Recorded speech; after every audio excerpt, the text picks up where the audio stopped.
यहाँ सेक्स से संबंधित बीमारियां, सेक्सुअली ट्रांसमिटेड डिजीजेस एसटीज पर आधारित एक विस्तृत निबंध प्रस्तुत किया गया है, जिसकी लंबाई लगभग 2 शब्दों की होगी। सेक्स से संबंधित बीमारियां, एसटीडी, एक विस्तृत परिचय। भूमिका: मनुष्य के जीवन में यौन संबंध एक प्राकृतिक आवश्यकता है। यह केवल संतानोत्पत्ति तक सीमित नहीं है, बल्कि मानसिक और शारीरिक संतुलन के लिए भी महत्वपूर्ण होता है। लेकिन जब यह संबंध असुरक्षित या अनजाने में किया जाए, तो यह अनेक बीमारियों का कारण बन सकता है, जिन्हें यौन संचारित रोग, सेक्सुअली ट्रांसमिटेड डिजीजेस, या यौन संक्रमण, सेक्सुअली ट्रांसमिटेड इन्फेक्शंस, एक्सटीज, कहा जाता है। ये रोग संक्रमित व्यक्ति से असुरक्षित यौन संबंध, रक्त संक्रमण, सुई साझा करना या मां से शिशु को प्रसव के दौरान फैल सकते हैं। यौन संचारित रोगों के प्रकार, एसटीडीज, कई प्रकार के होते हैं। इनमें से कुछ सामान्य और प्रमुख रोग निम्नलिखित है। 1. एचआईवी, एचआईआईड्स। यह सबसे गंभीर एसटीडी में से एक है। एचआईवी वायरस शरीर की रोग प्रतिरोधक क्षमता को धीरे धीरे नष्ट करता है। यह वायरस शरीर में CD4 कोशिकाओं पर हमला करता है। एड्स, इस वायरस का अंतिम चरण होता है, जिसमें रोगी कई अन्य बीमारियों से ग्रस्त हो जाता है। अब तक इसका कोई स्थायी इलाज नहीं है, लेकिन ART दवाओं से इसे नियंत्रित किया जा सकता है। 2. गोनोरिया। यह एक बैक्टीरिया जनित रोग है जो नेसेरिया गोनोरोया से होता है। यह पुरुषों और महिलाओं दोनों को प्रभावित करता है। पुरुषों में पेशाब करते समय जलन और पीला या हरा स्राव होता है। महिलाओं में योनि स्राव, गर्भाशय में दर्द और मासिक धर्म अनियमित हो सकता है। सिफिलिस। यह भी एक जीवाणु संक्रमण है जो ट्रेपोनीमा पैलिडम से फैलता है। यह 4 चरणों में होता है: प्रारंभिक, द्वितीयक, गुप्त और तृतीयक। यदि इसका समय रहते इलाज न हो, तो यह मस्तिष्क, हृदय और अन्य अंगों को गंभीर रूप से प्रभावित कर सकता है। 4. हर्पीज। यह वायरस से फैलने वाला रोग है जो हर्पीज सिंप्लेक्स वायरस HSV के कारण होता है। HSV1 आमतौर पर मुख क्षेत्र में और HSV2 जननांग क्षेत्र में संक्रमण करता है। यह बार बार उभरने वाला रोग है और इसका कोई स्थायी इलाज नहीं है। 5. Hepatitis B। यह यकृत को प्रभावित करता है और रक्त, वीर्य और अन्य शरीर द्रवों से फैलता है। यह लीवर की सूजन, कैंसर और लीवर फेलियर तक का कारण बन सकता है। इसका टीका उपलब्ध है। 6. क्लेमिडिया। यह महिलाओं में बांझपन का एक प्रमुख कारण बन सकता है। यह एक जीवाणु से फैलता है और शुरुआती लक्षण हल्के या बिना लक्षण के हो सकते हैं। इलाज के लिए एंटीबायोटिक दिया जाता है। 7.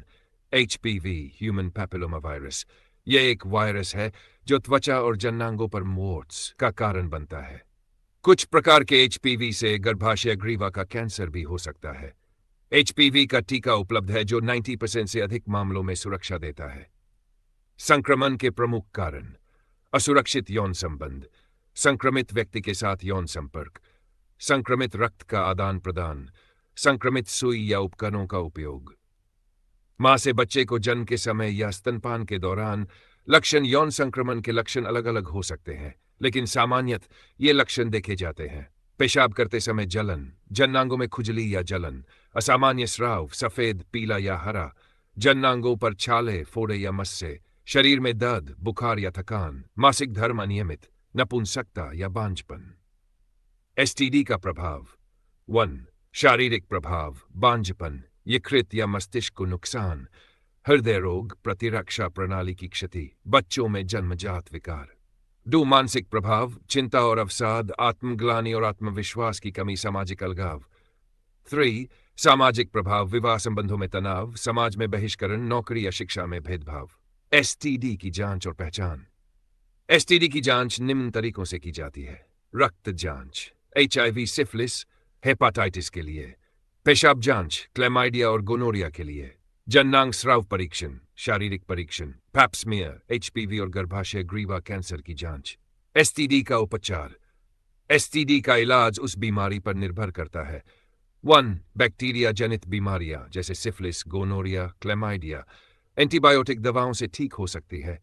समय पर इलाज आवश्यक है। 2. वायरस जनित बीमारियां जैसे HPV, हेपाटाइटिस B, हर्पीज इनका स्थायी इलाज नहीं है, परंतु जीवन भर दवाओं से इन्हें नियंत्रित किया जा सकता है। टीकों के माध्यम से रोकथाम संभव है। HPV, hepatitis B।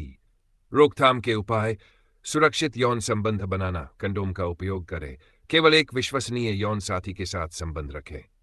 टीकाकरण: एचपीवी और हेपेटाइटिस बी के लिए टीका लगवाना चाहिए। नियमित एसटीडी जांच, विशेषकर यदि आप एक से अधिक यौन संबंध रखते हैं। फोर्ड्स: खुले तौर पर संवाद करें, यौन स्वास्थ्य को लेकर अपने साथी से संवाद करना चाहिए। शरीर की स्वच्छता बनाए रखें, जननांगों की नियमित सफाई करें। एसटीडी से जुड़े सामाजिक मिथक: मिथक: केवल वेश्याओं या चरित्रहीन लोगों को एसटीडी होता है। सच्चाई: कोई भी व्यक्ति संक्रमित हो सकता है यदि यौन संबंध असुरक्षित हो।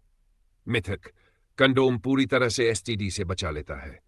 सच्चाई: ये जोखिम को कम करता है पर पूरी तरह सुरक्षा नहीं देता, खासकर हर्पीज और एचपीवी के मामलों में। मिथक: एचआईवी एड्स का मतलब निश्चित मृत्यु है। सच्चाई: यदि समय रहते इलाज किया जाए तो रोगी लंबा और स्वस्थ जीवन जी सकता है। भारत में एसटीडी की स्थिति: भारत में जनसंख्या की बड़ी संख्या और अशिक्षा के चलते एसटीडी एक बड़ी स्वास्थ्य चुनौती है। ग्रामीण क्षेत्रों में जागरूकता की कमी के कारण ये रोग तेजी से फैलते हैं। सरकार द्वारा national AIDS control programme NECP, ICTC centres और आशा वर्कर्स के माध्यम से एसटीडी की रोकथाम के लिए प्रयास किए जा रहे हैं। निष्कर्ष: यौन संचारित रोग केवल शारीरिक नहीं बल्कि मानसिक, सामाजिक और आर्थिक स्तर पर भी गहरा असर डालते हैं।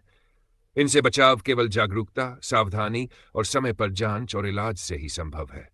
समाज को चाहिए कि इन रोगों को कलंकित न माने बल्कि सही जानकारी और सहानुभूति के साथ संक्रमित व्यक्ति का साथ दें।